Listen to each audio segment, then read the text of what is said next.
Bismillahirrahmanirrahim. Assalamualaikum warahmatullahi wabarakatuh. Alhamdulillah. Alhamdulillahi nahmaduhu wa nasta'inuhu wa nastaghfiruh. Wa na'udzu billahi min shururi anfusina wa min sayyiati a'malina. Man yahdihillahu fala mudilla lahu wa man yudlil fala hadiya lahu. Allahumma shalli ala Muhammadin sallallahu alaihi wasallam wa farrij an ummati Muhammadin sallallahu alaihi wasallam warham ummata Muhammadin sallallahu alaihi wasallam wa anshur wahfaz wa ayyid nahdatal watan fil alamin bihaqqi Muhammadin sallallahu alaihi wasallam. Rabbi shrah li sadri wa yassir li amri wahlul 'uqdatam min lisani yafqahu qawli waj'al li waziran min ahli amma ba'du. Kaum muslimin muslimat rahimani wa iyyakumullah. Alhamdulillah wa syukurillah, kita bersua kembali pada pagi hari ini untuk kita bersama-sama meningkatkan keimanan dan ketakwaan kita kepada Allah Subhanahu wa taala melalui perantaraan para ulama, di mana dalam salah satu pendapat atau qaul hikmah ba'dul arifin disebutkan bahwa la wusula ila nabi sallallahu alaihi wasallam illa biha ulis sadat.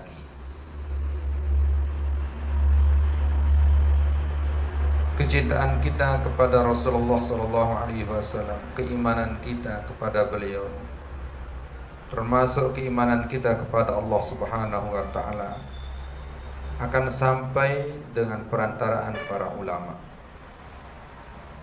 Maka berharap itu semua mudah-mudahan dengan kajian kita pada pagi hari ini, keimanan kita kepada Allah Subhanahu wa taala dan kepada Rasulullah sallallahu alaihi wasallam dan yang lainnya semakin meningkat, sehingga imun tubuh kita, kekebalan tubuh kita semakin meningkat pula. Ingatlah bahwa pada masa wabah corona saat sekarang ini kita membutuhkan iman dan imun. Imun tubuh kita akan meningkat apabila keimanan kita meningkat. Dengan meningkatnya keimanan, hati akan menjadi tenang, pikiran akan menjadi tenang, dan itu berpengaruh kepada kekebalan tubuh kita. Dan insya Allah dengan adanya kekebalan tubuh, maka kita akan selamat dari segala macam penyakit. Kaum muslimin muslimat rahimani wa iyyakumullah. Qala al-musannifu rahimahullahu ta'ala wa adamallahu an-naf'a bi'ulumihi wa bi'ulumi masyayikhihi wa masyayikhina fid dharaini amin.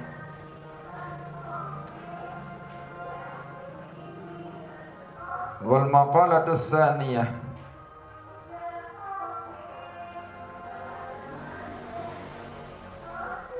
qala an-nabi sallallahu alaihi wasallam, sayati zamanun ala ummati yuhibbuna khamsan wa yansawna khamsan.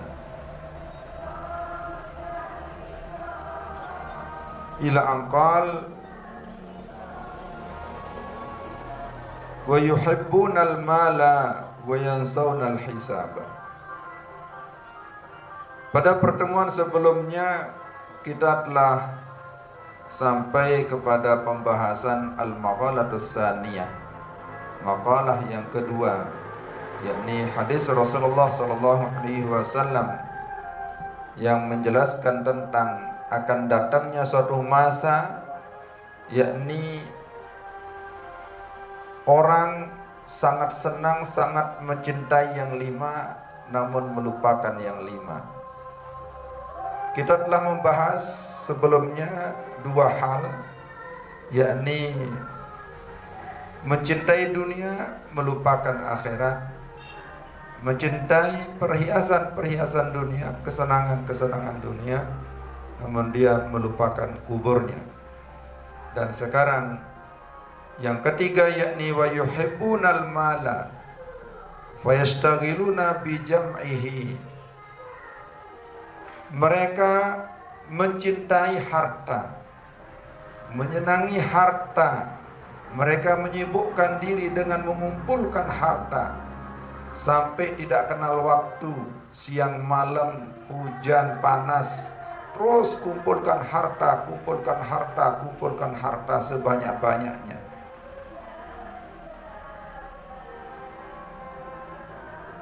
Wa yansawnal hisaba, namun mereka lupa akan hisab Allah Subhanahu wa ta'ala. Yaufiluna an hisabillahi ta'ala iyahum bihi. Mereka lupa, mereka lalai dari hisab Allah. Jadi apa yang kita usahakan, apa yang kita lakukan tidak luput dari pandangan pantauan Allah Subhanahu wa ta'ala. Dan apa yang ada pada diri kita semuanya akan dihisab oleh Allah Subhanahu wa ta'ala. Harta benda kita pun akan dihisab, akan dipertanyakan nanti oleh Allah Subhanahu wa ta'ala di hari kiamat. Itulah sebabnya pada suatu ketika Rasulullah sallallahu alaihi wasallam menjelaskan bahwa sahabatnya yang paling belakang masuk surga itu adalah Sayyidina Abdurrahman bin Auf. Itu dikarenakan karena beliau adalah orang yang paling kaya. Jadi hisabnya terlalu panjang, hisabnya terlalu lama. Hartanya semua akan dihisab oleh Allah Subhanahu wa ta'ala.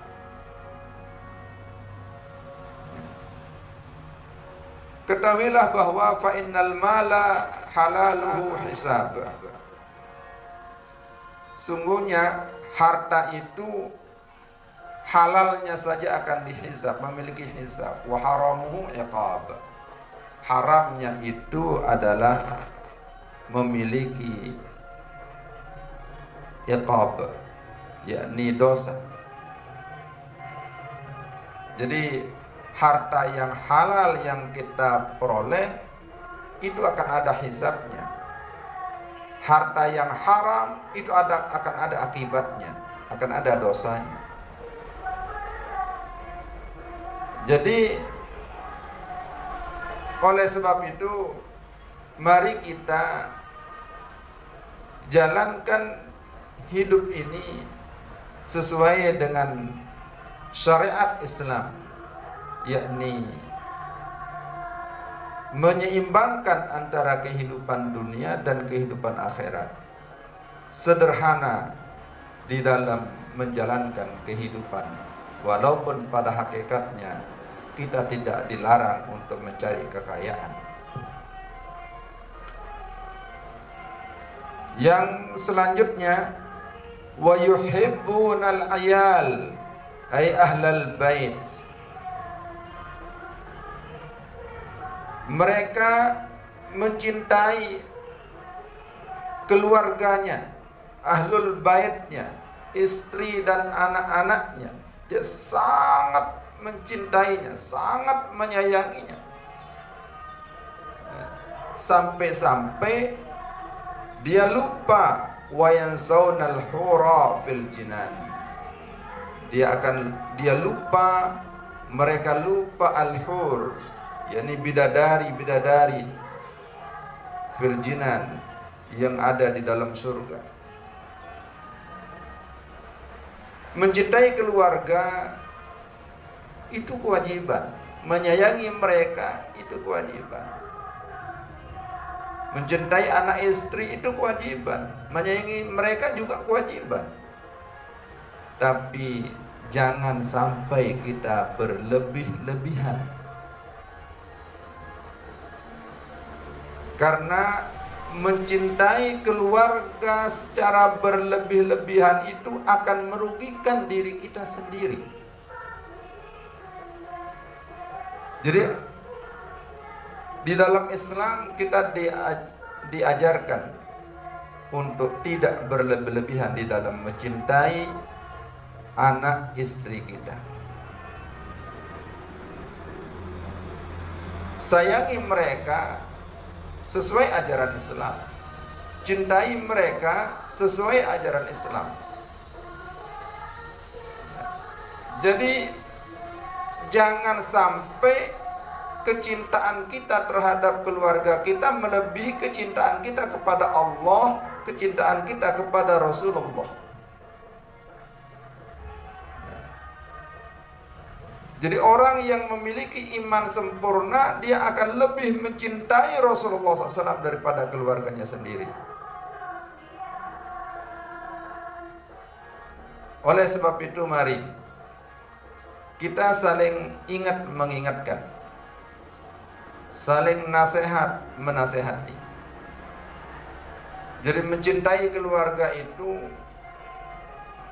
jangan sampai menghalangi kita untuk mencintai Allah dan mencintai Rasulullah. Mencintai keluarga jangan sampai menghalangi kita untuk beribadah kepada Allah Subhanahu wa taala. Mencintai keluarga jangan sampai menjerumuskan mereka ke dalam kekufuran kepada Allah Subhanahu wa taala.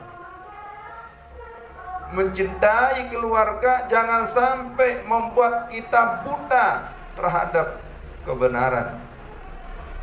Jangan sampai membuat kita tidak adil. Jangan sampai kita terus menerus membenarkan mereka, menyanjung mereka. Padahal mereka terkadang salah. Jadi mari kita mencintai keluarga kita, menyayangi keluarga kita secara sederhana, agar mata kita tidak buta. Dalam artian ketika mereka nanti salah, kita bisa salahkan mereka. Ketika mereka benar, kita bisa membela mereka. Jadi jangan sampai agama kita akan hancur gara-gara kita menyayangi dan mencintai keluarga yang berlebih-lebihan. Ingat bahwa Allah Subhanahu wa taala menjanjikan kita balasan yang besar ketika kita mencintai keluarga kita untuk membimbing mereka menuju ke jalan Allah Subhanahu wa taala.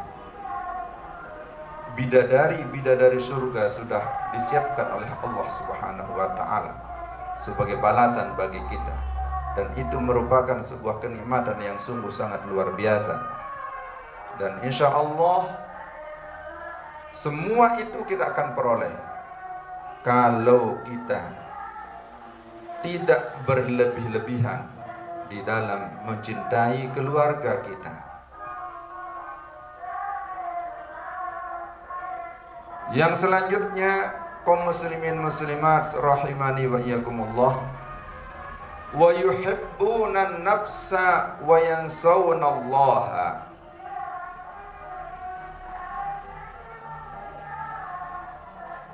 Yani banyak orang yang mereka mencintai dirinya sendiri tapi lupa terhadap Allah Subhanahu wa taala. Jadi mereka selalu mengikuti keinginan mereka sendiri, tapi keinginan Allah, perintah Allah dia lupakan. Kaum muslimin muslimat rahimani wa iyyakumullah. Sebelum ini kami pernah sampaikan bahwa di dalam kita menjalankan kehidupan di atas dunia ini harus ada iman, ilmu, dan akal kita. Dalam memandang situasi saat sekarang ini, jangan memakai perasaan. Sebab kalau kita pakai perasaan, kita akan terhalang untuk mentaati Allah dan Rasul-Nya. Jadi kita akan lebih mengikuti keinginan diri kita sendiri. Contoh, kita saat sekarang ini dianjurkan, diperintahkan oleh pemerintah untuk menghindari wabah penyakit ini dengan cara beribadah di rumah, taraweh di rumah, tadarus di rumah. Jadi perbanyak di rumah. Jadi sholat Jumat diganti dengan sholat zuhur. Nah, dalam hal ini kalau kita pakai perasaan kita, ya kita akan terus menerus ingin ke masjid, ingin ke musola terus, ingin ini, ingin ini, ingin ini. Nah, tapi ingat, ya, itu keinginan kita. Ya. Kalau kita ikuti ini, kita lupa perintah Allah. Apa perintah Allah di situ? Perintah Allah untuk taat kepada ulama, taat kepada pemimpin. Jadi kalau kita ikuti keinginan kita, perasaan kita, kita tidak akan pernah taat kepada ulama, tidak akan bisa taat kepada pemimpin. Nah, ini berbahaya bagi kita. Ya. Banyak orang sekarang ini mengikuti keinginan diri sendiri. Dia ingin mendapatkan laba atau keuntungan dari usahanya yang banyak terus. Dia ikuti terus keinginannya itu. Dia jual ini, jual itu, jual ini, jual itu. Dia terus tidak tahu namanya siang malam berusaha terus. Karena ingin untung banyak, karena ingin laba banyak. Namun mereka lupa di situ bahwa yang memberikan untung, yang memberikan laba itu adalah Allah. Lupa di situ. Kenapa bisa demikian? Karena dia mengikuti perasaannya. Jadi oleh sebab itu, mari kita kembalikan segala sesuatunya kepada Allah Subhanahu wa ta'ala. Kita boleh mengikuti keinginan kita, boleh, bukan dilarang. Tapi ingat, manusia itu hanya punya iradah, hanya punya keinginan, tidak punya kodrah untuk mencapai keinginan itu. Yang punya iradah dan kudrah itu hanyalah Allah Subhanahu wa ta'ala. Maka ketika kita punya keinginan, mari mohon kepada Allah Subhanahu wa ta'ala. Mari ikuti perintah-perintah Allah. Mari beribadah, mintalah kepada Allah agar apa yang kita inginkan itu tercapai. Jangan paksakan. Jadi apa yang kita inginkan jangan dipaksakan. Harus tercapai, harus tercapai. Kembalikan kepada Allah. Mohon kepada Allah. Allah yang memiliki kudrah, Allah yang memiliki kemampuan. Manusia tidak punya kemampuan sedikit pun untuk mencapai keinginannya. Jadi iradah yang ada pada manusia itu pun itu datangnya dari Allah Subhanahu wa taala. Jadi saudara-saudaraku kaum muslimin muslimat rahimani wa iyyakumullah. Ini yang terakhir dari hadis yang kedua. Ya. Jadi 5 yang disenangi oleh manusia dan dilupakan oleh manusia. Jadi yang terakhir itu adalah manusia senang mengikuti keinginan dirinya sendiri, namun lupa terhadap perintah-perintah Allah Subhanahu wa ta'ala. Nah, terhadap orang seperti ini, hum minni bura. Jadi hum minni bura'a wa ana minhum bari. Di sini ditegaskan oleh Rasulullah sallallahu alaihi wasallam, mereka yang demikian itu